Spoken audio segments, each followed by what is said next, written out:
Matatizo ya figo pati 23, sehemu ya 23 ya matatizo ya figo. Leo tutajifunza oliguria na anuria ni nini. Oliguria na anuria ni nini? Unajua, unaweza kupungua kwa mkojo, na kupungua kwa mkojo wakati unakojoa mkojo mchache, mkojo kidogo. Tendo hili la kukojoa mkojo mchache au mkojo kidogo ni taarifa muhimu sana kuhusu afya ya figo. Kwa ukiona na kukojoa mkojo mchache sana au unakojoa mkojo kidogo sana, taarifa hiyo usidharau, tendo hilo usilidharau. Ni muhimu sana kuwasiliana na wataalamu wa afya ili wakusaidie kwa uzuri zaidi. Kwa kuna mambo mawili hapa, kuna oliguria na anuria. Oliguria ni nini?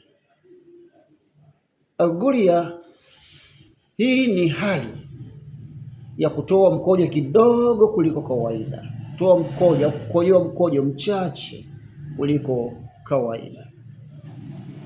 Na sababu zinazoweza kupelekea kukojoa mkojo mchache kuliko kawaida ni upungufu wa maji mwilini.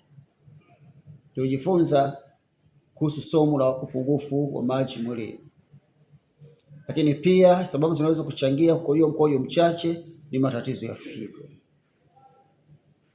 Lakini jambo lingine linaweza kusababisha kukojoa mkojo kidogo sana ni kuziba kwa njia ya mkojo. Sababu hizi tatu zinapelekea mtu kuwa oliguria.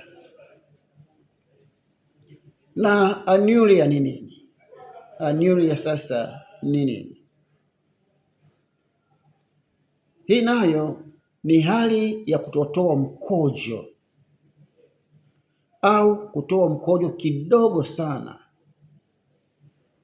au kukojoa matone matone ya mkojo. Mkojo hautoki kabisa. Hii inaweza kuwa inahitaji tathmini ya haraka zaidi ya kitabibu. Kwa hiyo ni muhimu sana ukamwona daktari kwa haraka zaidi kuliko kawaida. Mabadiliko ya kiasi cha mkojo ni taarifa muhimu kuhusu mwili wako na kuhusu utendaji kazi wa figo yako. Kwa ukiona mambo haya, basi inahitaji tathmini ya haraka ya kitabibu. Mungu akubariki sana.